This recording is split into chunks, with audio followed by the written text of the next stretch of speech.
Hey Quirky, Whatif here. A silent room. A wall-sized aquarium glowing in cold blue light. No fish. No movement. No life. Except one. Not a creature. Not fully human. A boy. Floating. Watching. Waiting. And in front of him, Aizawa. Eyes sharp. Mind racing. Because whatever that thing is, it's alive. Let's go. Before we dive in, if you enjoy dark, powerful what-if stories like this, make sure to like the video, subscribe to the channel, and turn on notifications so you don't miss the next upload. Your support helps bring more stories like this to life, and it only takes a second. Now, let's begin. Aizawa's mission was simple. With the help of All Might, storm the building of this shady but CEO, Jackson Williams, an American who is undoubtedly supplying villains with weapons. Kick ass and take names. Maybe find this guy's supplier in the process and learn who exactly he's selling to. Aizawa almost turned this mission down to focus on his rowdy 1A class, but All Might had practically begged him, and in the end Aizawa couldn't say no. And it would turn out to be a good thing, because this was something Aizawa would never believe in a million years if he weren't there to witness it for himself.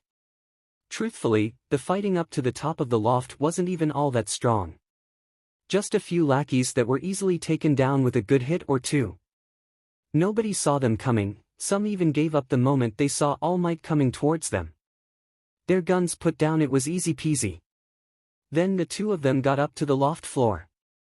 Aizawa stood on the left of the door while All Might stood on the right. They looked at each other. Ready to take this guy down? Aizawa inquired as he looked at the wooden door. All Might nodded.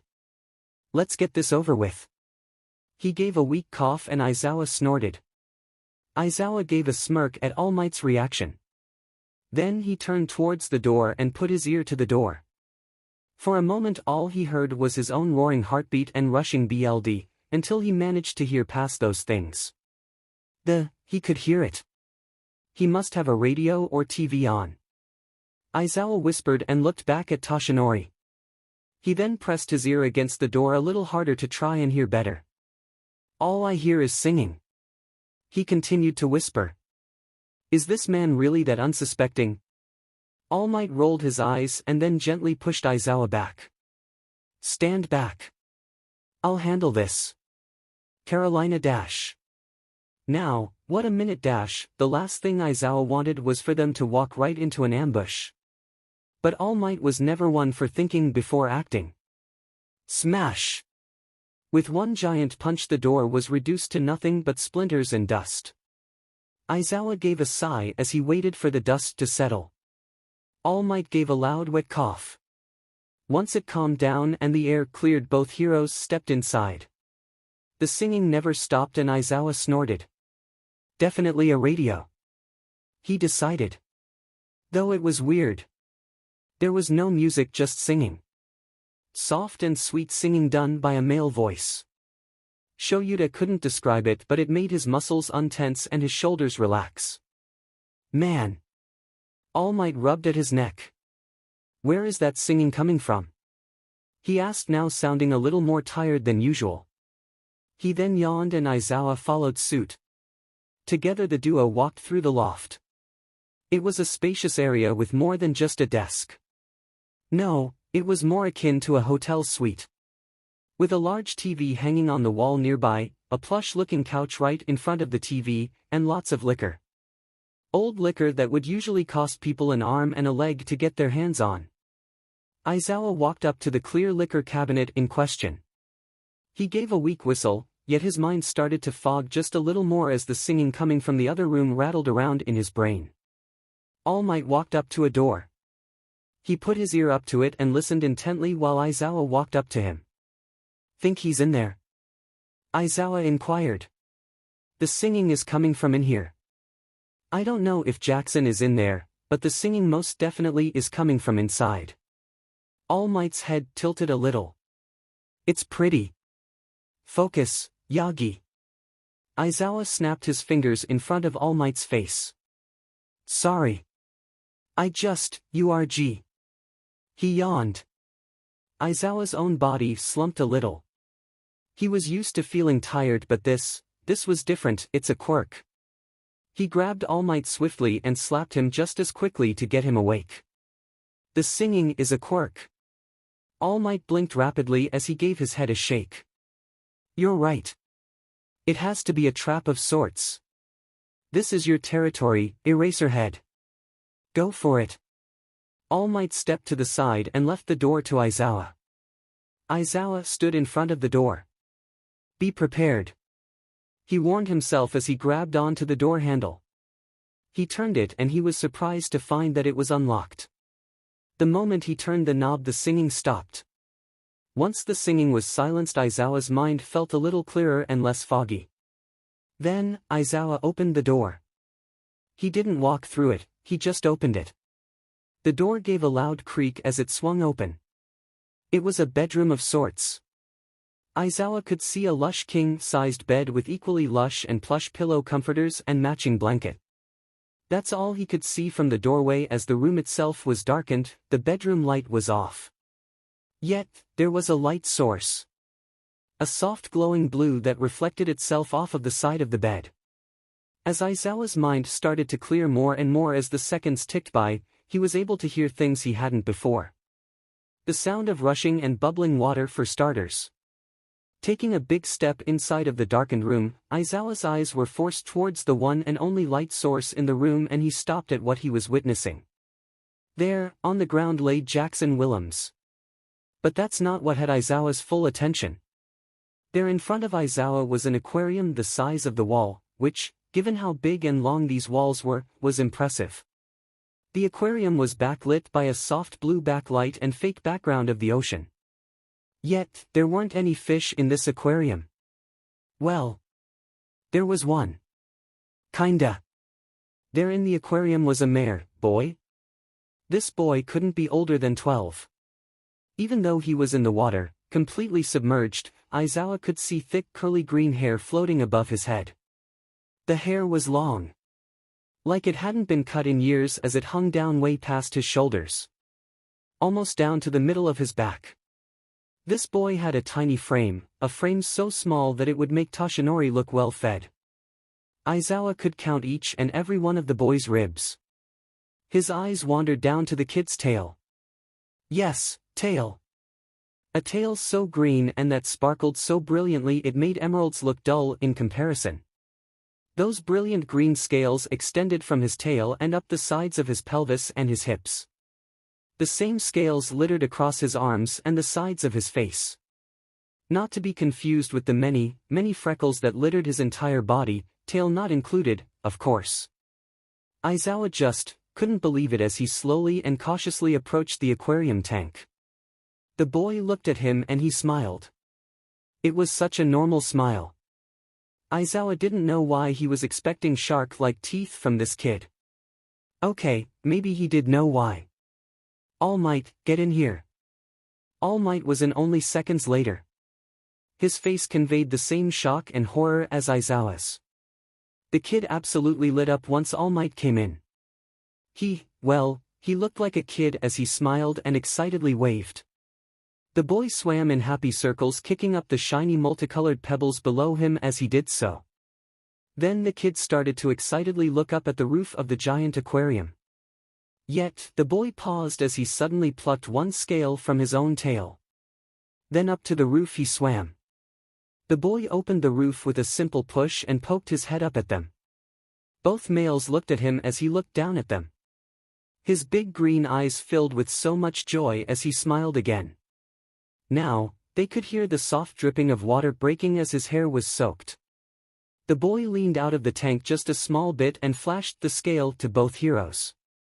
When he did this, Aizawa knew what to do right away. He was gentle as he took the scale in his hand. Hello. A soft voice greeted him inside his own head. The voice of a teenage boy. This boy's voice, he thought as he looked up at the child. Aizawa simply leaned the scale towards All Might. Touch it. Aizawa demanded. All Might looked at the scale before he too took it. It was so tiny that All Might could only use one of his mighty fingers to do so. I've been waiting for this day for a very long time now. I was starting to think it would never come.